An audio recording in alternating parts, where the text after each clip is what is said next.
Good evening, ladies and gentlemen, and welcome to another edition of TBR. I'm George Binns, and guest this evening is the Administrator of Special Ed and PPS, Bethany Splansky.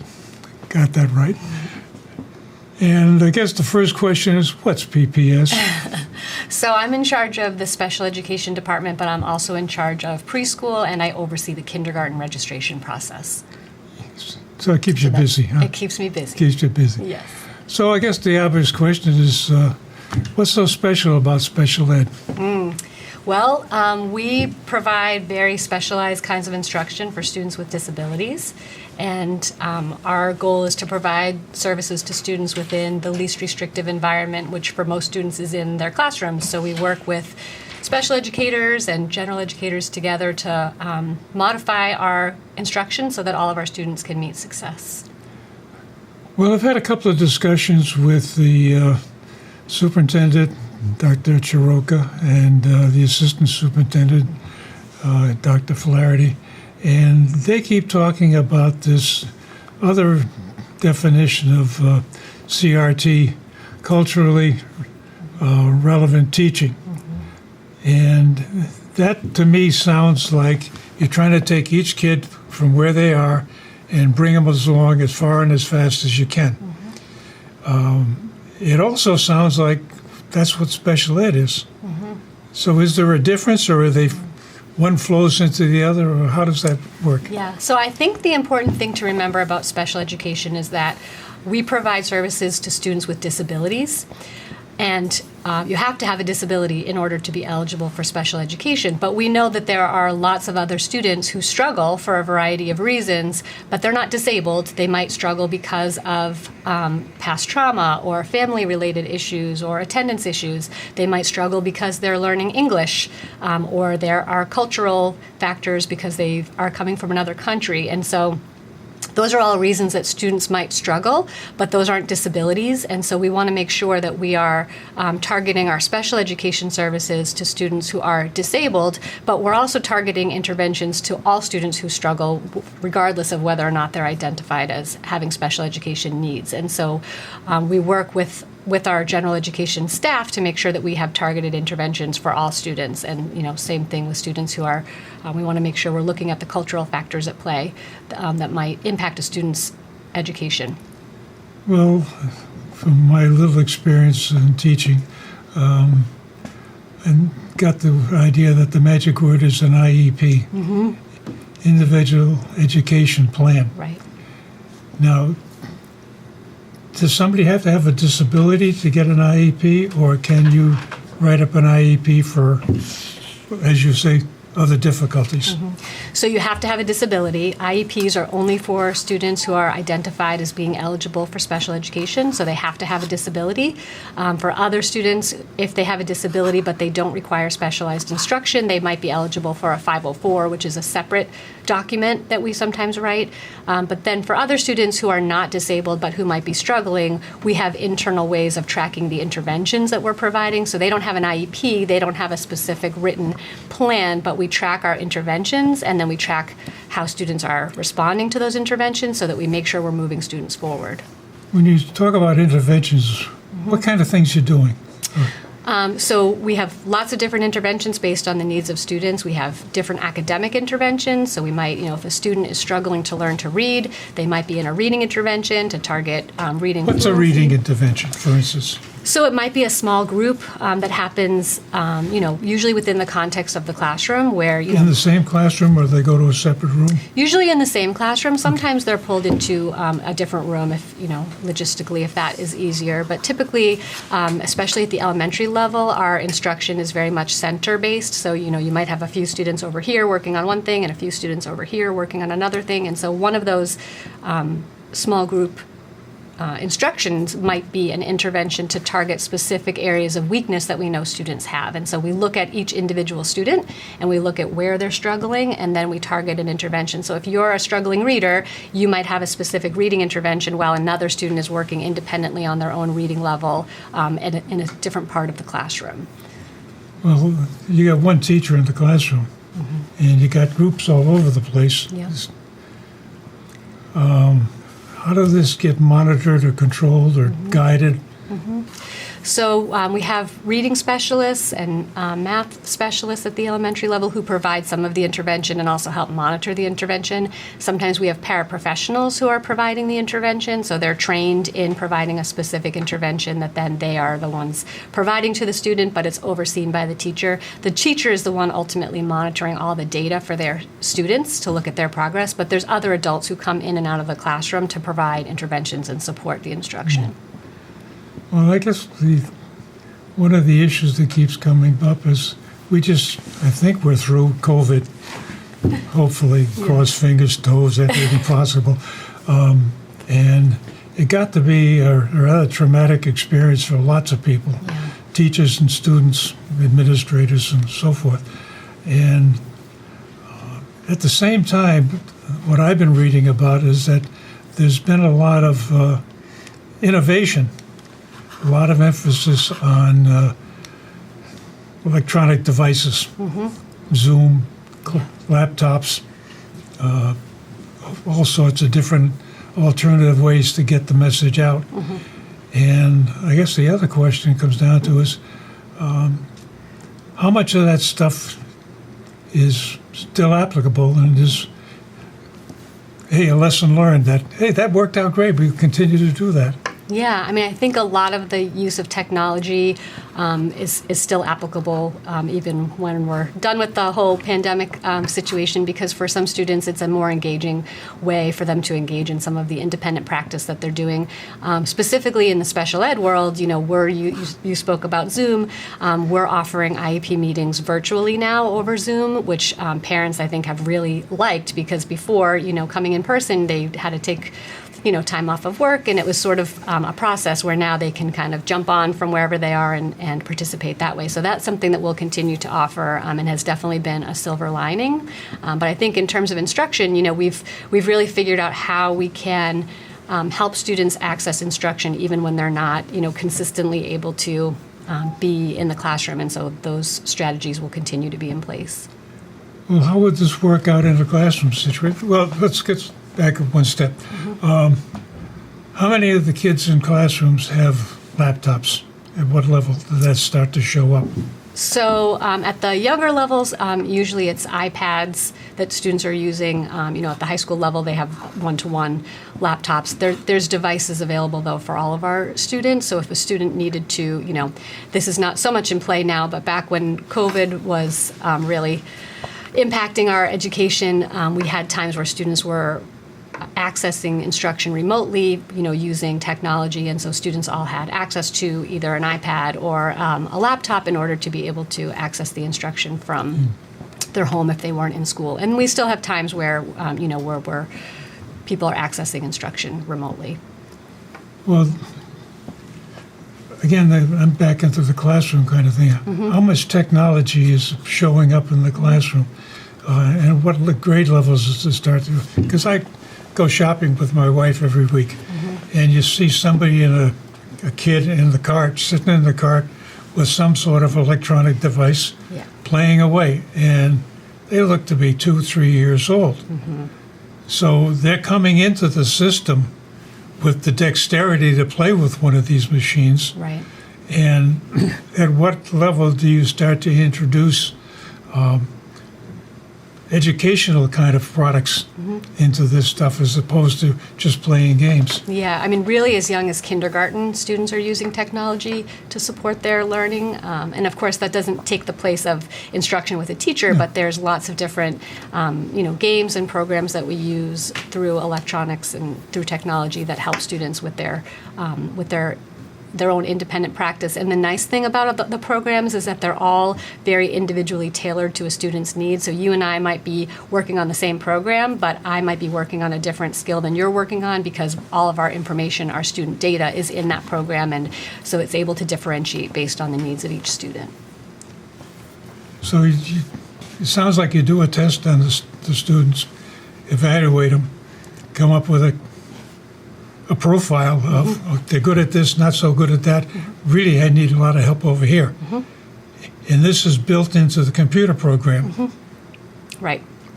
So that when this particular kid picks up that device and punches in his code or her code, it comes up with, okay, you're going to get version Z of the program because it's emphasizing this stuff over here. That's right. It really works that way. It really works that way. Yeah, because every student, when you think about, we all have different ways of learning. We all learn at different rates. We all have things that we're really strong at and then things that we need more practice at. And so we want to really use our instructional time really well so that students are working on exactly what they need to work on. And so it's very individualized. And the programs are all designed in that way so that they kind of, like you said, you log in and it's kept track of where you left off. And so you pick up right where you left off. And then for a student who's moving really quickly, they can move quickly through the program and they won't be held behind because other students are working more slowly. Well, that gets to another issue, I guess, that, okay, you've got 20 kids in a classroom these days. Yeah. And you got a spread of achievement. So you get to the end of the year, and this particular student is way ahead of where the norm says they should be. Right. This student is way behind. They all move on to the next grade. Does that data go with them? Yeah, so it absolutely does go with them, so that the next teacher knows, where each student left off in their instruction and what they need to work on. We're always looking at the grade level standard and making sure that all of our students are meeting that grade level standard. And so for the students who maybe are more behind and are struggling, we're looking at the grade level standard that they need to meet and then what skills they need to work on in order to hit that grade level standard. And so that's always the case, as they move to the next level. Again, we're looking at that new grade level standard and we're looking at the skills that might be lagging, and then we're targeting interventions for those skills so that they can meet that grade level standard. And for the kids who are above the grade level standard, they get enrichment activities so that they can work, even above what that grade level standard is. Well, I guess the concern I have is that, okay, this particular student is struggling, and they're barely meeting grade level standard. I assume if they don't meet grade level standard, they don't move on? Nope, they move on. I mean, generally, there are circumstances under which a student might be retained. Okay, so the student is behind grade level. Yep. Okay. And whatever that problem is that's causing that difficulty is going to stay with them, I assume, for some time. So they keep falling farther and farther behind, I think. So it's actually, I would say, the opposite of that. I think if we hold students back and we try to kind of fill in all those holes before they move on, the gap is going to continue to widen, where if we keep that goal that they're meeting grade level standard and we're just filling in the targeted areas that they need to meet that standard, that is kind of what's called the acceleration model of learning. So we want to make sure that we're moving students forward versus holding them back until they've mastered the material, because if we do that, everyone else is moving forward at this rate and other students who are struggling are being held back and not having access to that grade level material. And they might be able to, like I said, every student has their strengths and their weaknesses. So a student might be struggling in reading, but they might be exceptional in math. We certainly don't want to hold them back, across the board because they have an area where they're struggling. So the grade level standard is a good idea, not an absolute. Well, we want all of our students to meet that grade level standard. We know that there are some students, because of their level of disability, they might struggle to meet that standard, and that's where the IEP comes into place. So the IEP would indicate the level of modification to that grade level standard that student requires. For example, if you have a student who has a significant cognitive impairment, they might not be able to reach the grade level standard, but then what we do is we look at the entry points to that standard and figure out for that student how the instruction is going to look for them. So that's kind of the special ed side of how we approach the grade level standard. So it sounds like the student doesn't necessarily have to have a disability, but if they start to show they're having some difficulty with meeting grade level standards, maybe a couple of years in a row, then all of a sudden they'll write an IEP on them. Only if they have a disability. So you absolutely got to have a disability. You have to have a disability. What kind of disabilities are we talking about? So there's 13 disability categories that we can consider as a team. The ones that are, one thing about the disabilities that's important to know is they're not diagnostic. So in other words, you don't need to be diagnosed by a doctor to have a disability, but rather these are educational, descriptive disability categories. So as a team, we come together, we review the information that we have, and we determine if the student meets the criteria for that disability category. So the ones that we're looking at most frequently are developmental delay, which would be for students ages 3 to 9, and that would be a disability where they have delays in one or more areas of development. It could be language skills or fine motor skills or gross motor skills, social skills, that type of a thing. We look at specific learning disabilities, which is typically students who are struggling with a specific area of academic achievement. It could be reading, it could be math. So we look at those very frequently. We have some students who have communication disabilities, which means that they have a specific disability in the area of language or speech. We have students who are coded under autism, which means that they have, usually they have an actual diagnosis of autism, and they meet the criteria for presentation of somebody with autism. So those are the most common ones. We also have some students with emotional impairments and some students with cognitive impairments. Yeah.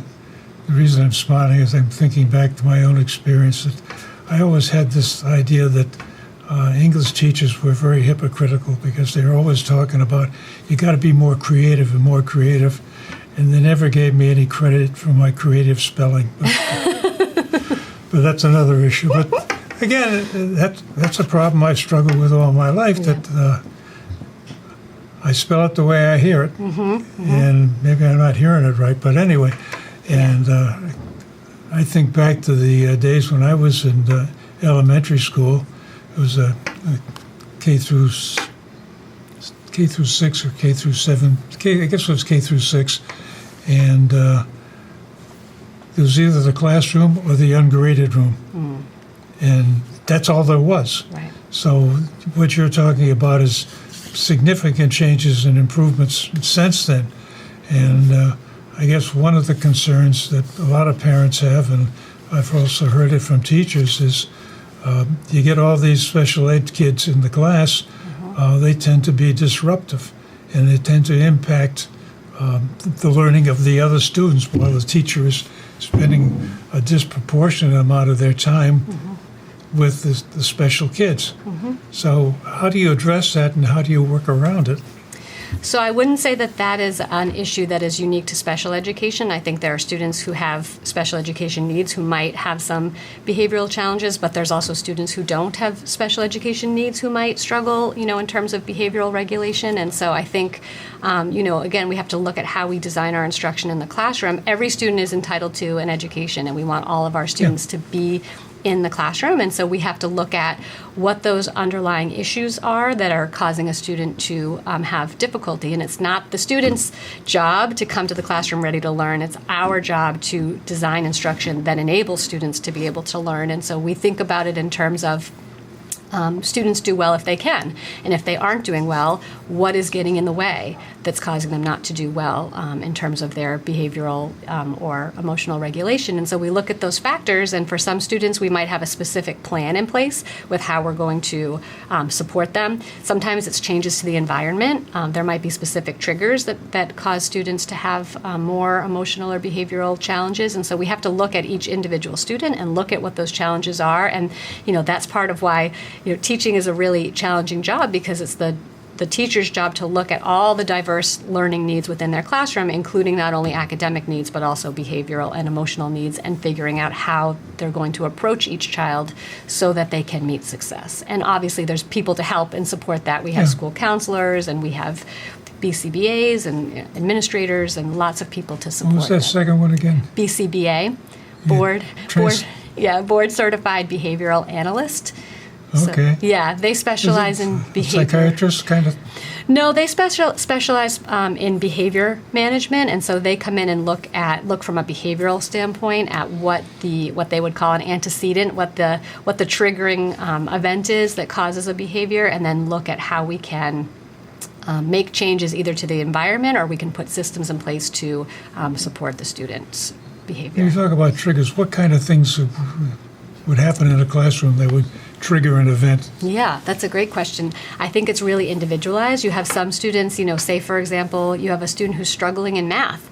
Maybe every time that we're getting up to the time that we're about to start math, that student is experiencing anxiety and stress, and maybe that comes out, in a way that they are non-compliant or disruptive. Or you might have some students who try to escape the situation. Maybe they're always asking to go to the nurse, or they're asking to go to get a drink every time during math class. And so then, that math might be the antecedent for them because they feel that internal struggle that it's challenging for them.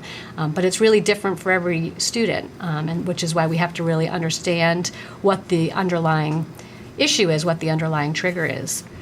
So if we take this typical math student that's having a challenge with something or other, doesn't believe in fractions or something like that, Yep. and is starting to act up, do something different just to avoid that, what can you do for that student? Right. So I think there are short-term interventions that we can try, and then there are longer-term interventions that we can try. Obviously, the solution to that is not that the student doesn't have to do math. We need them to do math. But I think we need to look at what specifically is making the student feel uncomfortable. For some students, it might be having them work in a small group, versus in the large group setting might make a big difference for them. For some students, maybe they have trouble initiating the task, and so maybe if the teacher is able to help them during those critical first few minutes of starting an activity, that might then ease their anxiety and make them feel like they can continue with the work. So I think it really depends on what the trigger is and what that student needs help with. And then once we put those supports in place, we usually see the behavior decrease a lot because the student feels more comfortable and competent. Yeah. Well, I know in mathematics especially, you miss something, and 2 or 3 steps later, you need to have that background, and you can't do this particular process without getting that. Right. So is there a way to go back and take that student and say, okay, you missed fractions. Let's try that again before we start working on polynomials or something like that. Right, yeah, definitely. So the Is teachers that what you mean by acceleration? So in this case, I would say, we're always looking to make sure at the end of a unit that our students have mastered the material that we've provided for them. So, if it was a unit on fractions, there's going to be a pre-assessment to figure out what students know coming into it, and there's going to be a post-assessment to look at what they learned. And if a student does poorly on the post-assessment, we are absolutely going to circle back to that student and fill in those gaps that they missed. There's lots of opportunities for reteaching and for review of skills, and so the teacher is always looking at how the students are progressing with each individual area that they're teaching, and then they're adjusting their instruction. If you do a unit on fractions and half the kids get a 50 on the post-assessment, well then, we know that we have to go back and really work on that. If everybody gets a great score except for one student, then we know we need a targeted intervention for that student. Okay, if we take your first case of did a unit on fractions, the post-assessments was a score of about 50% made it. That sort of implies that the teacher didn't do it right. Now, is there any sort of program to coach teachers to help them with areas that they're not comfortable with? This is one of my big things about elementary education, especially when you get up into the 4th, 5th, 6th grade kind of thing. All of a sudden, the students are asking really good questions and getting into a lot of stuff, and that's a heck of a spread for an elementary teacher to handle who's most likely specialized in reading. It's an English major kind of thing. That's my typical idea of an elementary teacher. So this is where I think you start to bring in the specialists kind of thing. But if you're still trying to expect the classroom teacher to handle all this stuff, how do you bring them along in subjects that they never majored in college? Yeah. We provide a lot of professional development for our teachers. So we have professional development days that we have for teachers, but we also have ongoing professional development opportunities for teachers to participate in if they need to strengthen an area that wasn't their area of expertise coming into coming into teaching. But we also have people, for example, with math, we have people in the building. We might have the math specialist come in, and if a teacher is not sure the best way to approach teaching a certain concept, that specialist can come in and model a lesson with them, or give them some feedback about how they might change their instruction. And of course, the principal also plays a vital role with this too, because principals are doing walkthroughs and they're supervising their staff and giving them feedback on how to improve their instruction. Yeah. Well, another area that's getting to be a little bit testy these days is there's a lot of controversial issues coming up on lots of different subjects. And I guess the question is, for the average classroom teacher, especially for the students that are struggling, is there any standard provided that says, okay, if we're going to talk about history and pick Thanksgiving, and we're going to talk about Thanksgiving and talk about what really happened and how did they develop into the situation that it is now, and get into some of these issues. Is there a standard way that this is presented across the school district, or is it left to each teacher to depend on their background to answer the questions of the students? Did everybody have turkey at Thanksgiving? Yeah, Who got the giblets? I don't know that there's a standard approach, but I think what's important is that we want to make sure that all of our students are represented in the curriculum that we're teaching, and that students see themselves reflected in that. So we want to make sure that we're representing, all cultures and all backgrounds and all ethnicities, because, students, it's much more engaging for students when they can see themselves within that curriculum. So, we've done a lot of work at looking at our curriculum materials and making sure that they're not just representing one group of students, but representing all of our students. And we know we have a very diverse student body that all have different cultural and different identities that need to be represented within our curriculum. Well, from the waving of my director over there, believe it or not, we've just about used up our half hour. So I guess the question is, what did I forget to ask you? What should have been talking about? I think we've covered a lot. I would just say that one of our big focuses in Beverly is really looking at universal design for learning. So we're making sure that we're removing all the barriers within our classroom so that all of our students can meet success. So that's been a big push of our instruction within Beverly, and that's not something that's specific to special education, but it certainly has an impact on our students who struggle. So that's been a big push over the last few years. Okay. Yeah. So, well, thanks again for joining us this evening. And ladies and gentlemen, if you have any questions, my email shows up at the end of the credits. Send me an email. If you have a set of comments that you'd like to express, we can always make room for you here at the table. And thanks again for joining us. See you next time.